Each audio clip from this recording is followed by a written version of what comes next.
So hey guys, me again. When isn't it me? I made it funny. And I have to tell you guys about something that happened to me the other night.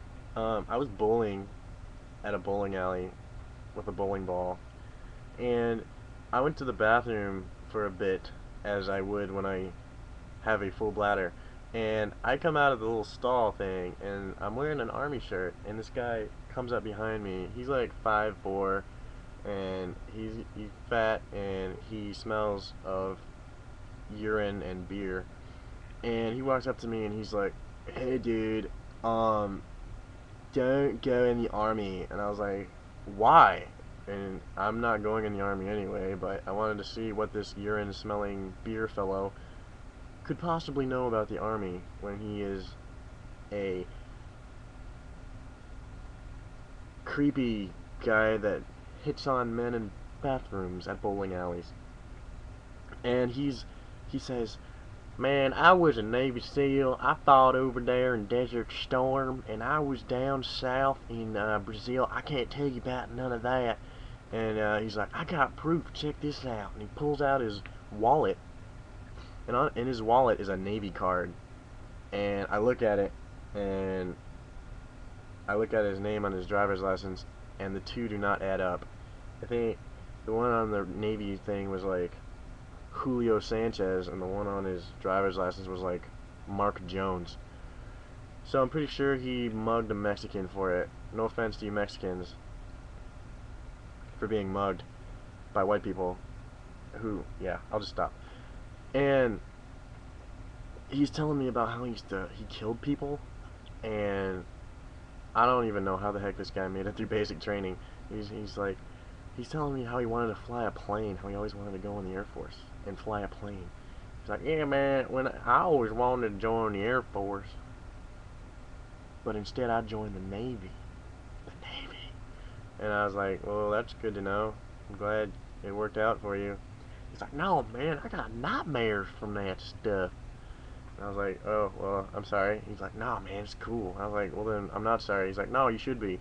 And I didn't know where to stand on the whole should be sorry, not sorry topic. But he's like, "Yeah, man, imagine being in the gunner seat of a $35 million aeroplane, and you see them Iraqis down there on the ground, and you just pow, pow, pow, pow, and he's blowing on the bits." And I was like, "Yeah, it sounds cool." He's like a video game. And I was like, "I wouldn't know, dude. I don't play video games." But yeah, I just, I wanted to leave. And I turned to leave, and he's like, "Hey, now, I ain't done talking to you." And I was like, "Yeah, you are, dude." And he's like, "No, man, I got lots to talk to you about." And I was like, "Really? Can we cut it short because we're in the bathroom, and I've already done my stuff for that to do in the bathroom.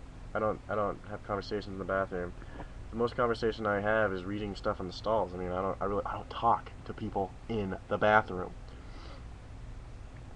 So lucky for me, I had already washed my hands, and I was ready to leave.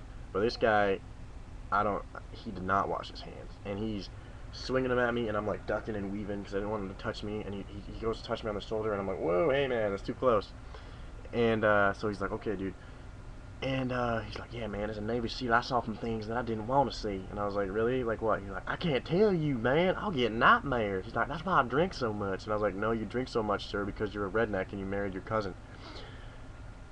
And he's like, "Yeah, man, I drink a lot." And I was like, "That is obvious because I can smell you."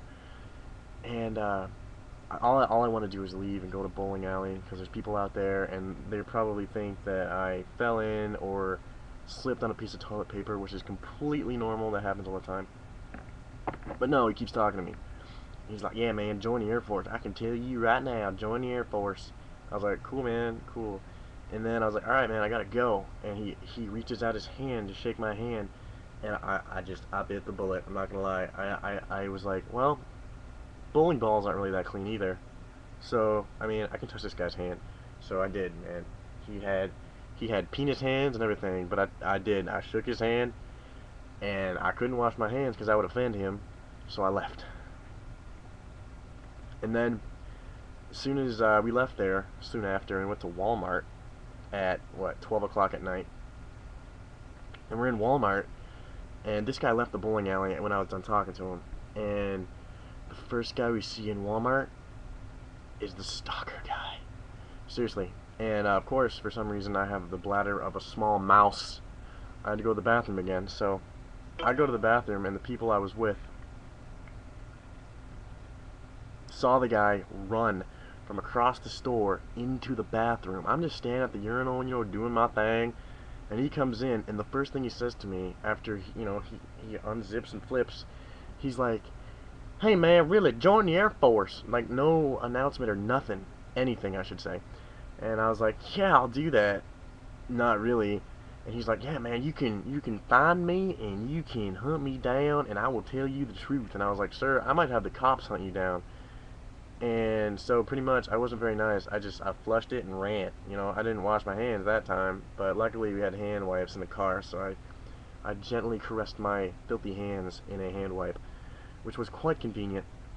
But I'm pretty sure he's outside my house right now with a knife. But whatever. Alright, that was cool, right? I mean, that was a long story. It was kind of creepy. So yeah.